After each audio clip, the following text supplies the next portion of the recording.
Friends, welcome to माय द्विजा. तुमचं बाळ खूप जास्त रडतंय का रात्री किंवा संध्याकाळी, तर ह्या चुका नाही करायच्या. कोणत्या चुका श्रेया, तेच डिटेलमध्ये या व्हिडिओमध्ये जाणून घेणार आहे. तुम्हाला माहिती आहे कित्येकही वेळा जेव्हा बाळ रडतं, सर्वात महत्त्वाची गोष्ट जी घरच्यांकडून होते ते म्हणजे गॅसेसच झालं असेल, दुखतच असेल, पोटातच दुखत असेल, मुडशीत झाली असेल, नोजच ब्लॉक असेल, ते बाळामध्ये काय प्रॉब्लेम आहे हा आपण शोधायला लागतो. किंवा जेव्हा बाळ रडतो तेव्हा आई स्वतः रडायला लागते आणि विचार करते, अरे बापरे, मला माझ्या बाळाला शांत पण करता येत नाही आहे, आता मी काय करू. सो दोन्ही केसेसमध्ये एक महत्त्वाची गोष्ट जाणून घ्या, बाळ रडतंय याचा अर्थ काहीतरी चुकीचंच होतं आहे असं नसतं. बाळ रडतंय याला भरपूर कारणं असू शकतात. ती कारणं can be as simple as बाळाला पोटाच्या आतली आठवण आली आहे, बाळाला आईच्या हृदयाच्या टोकाची आठवण आली आहे, मला खाजवतं आहे म्हणून पण बाळ रडतं, मला डायपर टाईट होतं आहे म्हणून बाळ रडतो, सुसू करण्याच्या आधी बाळ रडतो, सुसू झाल्यानंतर बाळ रडतं, पॉटी होण्याआधी बाळ रडतं, पॉटी झाल्यानंतर बाळ रडतो, गॅसेस पास करण्यासाठी बॉडी टाईट करून बाळ रडतो, गॅसेस पास झाल्यानंतर पण बाळ रडतो. म्हणजे थोडक्यात काय, बाळ आपल्या जगाला समजून घ्यायचा प्रयत्न करतो आहे, बाळ आपल्या बॉडीला समजून घ्यायचा प्रयत्न करतो आहे, म्हणून ते प्रत्येक गोष्टीसाठी रडतं. पण बाळ रडतंय म्हणून प्रत्येक वेळेस माझं दूधच कमी आहे, बाटलीच देऊन टाकली, माझं दूधच कमी आहे, ब्रेस्टच, या चुका नाही करायच्या. म्हणून थोडंसं डिटेलमध्ये जाणूयात. पहिली आणि महत्त्वाची चूक, प्रत्येक वेळेस बाळ रडलं की निप्पल तोंडात द्यायचं नाही.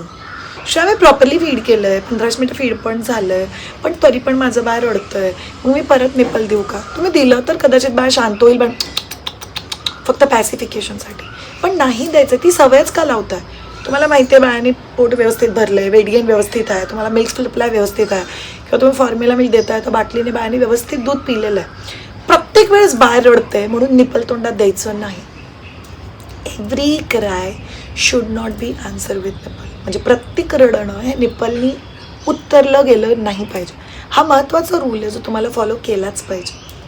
नंबर 2, बाळ रडतंय म्हणजे बाळ उपाशी आहे हा विचार नाही करायचा. नाही करायचं. म्हणजे लोक काय करतात, पूर्ण ब्रेस्टफीड करतात, त्याच्यानंतर बाहेर रडते म्हणजे 30 ते 40 ml फॉर्म्युला मिल्क बनवून देतात.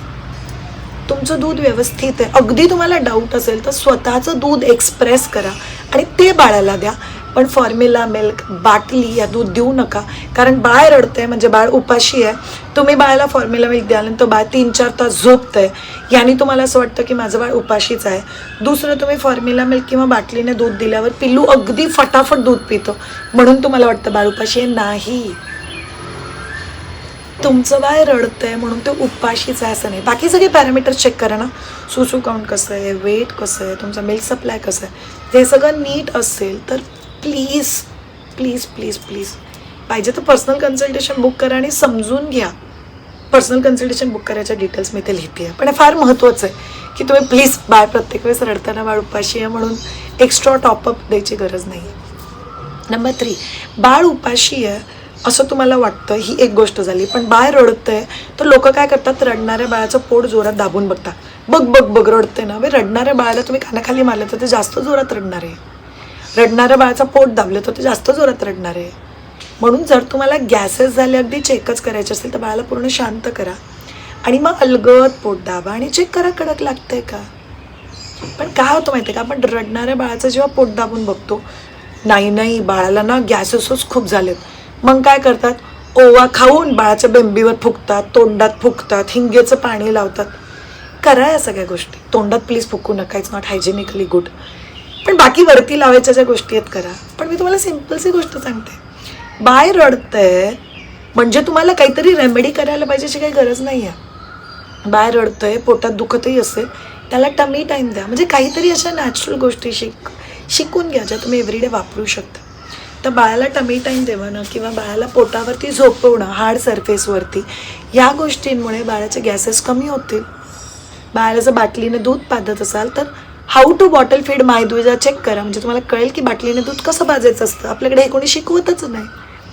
जर तुम्ही बाळाला ब्रेस्टवरती दूध पाजत असाल तर बाळ दूध पिताना कधी कधी करतो, रडतो, या सगळ्या वेळेस गॅसेस हातामध्ये घेतो, त्यामुळे पण बाळाला पोटात गॅसेस होऊ शकतात. म्हणून इट्स ओके. म्हणजे गॅसेस झालेत म्हणून तुम्हाला अगदी रेमेडी केलीच पाहिजे असं काही नाही आहे. बाळाला घेऊन थोडासा डान्स करा, थोडेसे हल्ला फिरा, बाळ शांत होऊन जा. चौथी महत्त्वाची गोष्ट, बाळ रडतंय म्हणजे त्याला दृष्ट लागली. अरे देवा, बाळ रडतंय म्हणजे दृष्ट लागली असं होत नाही. दिवसभरातून म्हणजे 24 तासातून 2 तास बाळांनी रडणं हे सायंटिफिकली नॉर्मल समजलं गेलं. आणि बाळं का रडतात असे? कारण बाळाला बोर होतं आहे, कंटाळा आला आहे, नवीन एन्व्हायरमेंट पाहिजे, सराउंडिंग पाहिजे, काहीतरी नवीन शिकायला पाहिजे, झोपून झोपून बाळाला कंटाळा आला, अशा पण भरपूर गोष्टी असू शकतात. म्हणून दृष्ट काढण्यात काही चुकीचं नाही आहे. दृष्ट काढली, लोकांना बरं वाटलं, दॅट्स गुड. पण दृष्ट काढून बाळ शांत होणार नाही आहे. लोक काय करतात, दृष्ट काढतात, मग फॉर्म्युला दूध पाजतात आणि मग बाळाची दृष्ट उतरेल. दृष्ट काढू द्या, पण ऑब्झर्व करा बाळ एक्झॅक्टली कोणत्या टायमिंगला रडतं आणि त्या टायमिंगला ॲक्टिव्हिटीज इन्व्हॉल्व करा, तर तुमचं बाळाचं रडणं बऱ्यापैकी कमी होऊन जाईल. नंबर 5, बाळ रडतंय म्हणून गिल्टमध्ये जाऊ नका. खूप साऱ्या आयांना असं वाटतं माझं बाळ रडतंय म्हणजे मी काहीतरी चुकीचं खाल्लं आहे, माझं बाळ रडतंय म्हणजे मी काहीतरी चुकीचं केलं आहे, माझं बाळ रडतंय म्हणजे मीच बाळाकडे लक्ष नाही दिलं आहे, माझं बाळ रडतंय आणि मी गप्प करू शकत नाही म्हणजे आय एम अ फेल. तुम्ही काही 15-20 बाळं मोठी केलेली नाही आहे. तुमच्या बाळात जगातलं आहे पहिलं किंवा दुसरंच बाळ. त्यामुळे एका पूर्णतः नवीन माणसाला सांभाळताना या छोट्या छोट्या चुका आपल्या आयुष्यात 100% होऊ शकतात. त्याच्यात काहीच चुकीचं किंवा वावगं नाही आहे. म्हणून प्लीज प्रत्येक वेळेस बाळ रडताना स्वतःला धारीवर धरू नका की मीच काहीतरी चुकीचं केलं.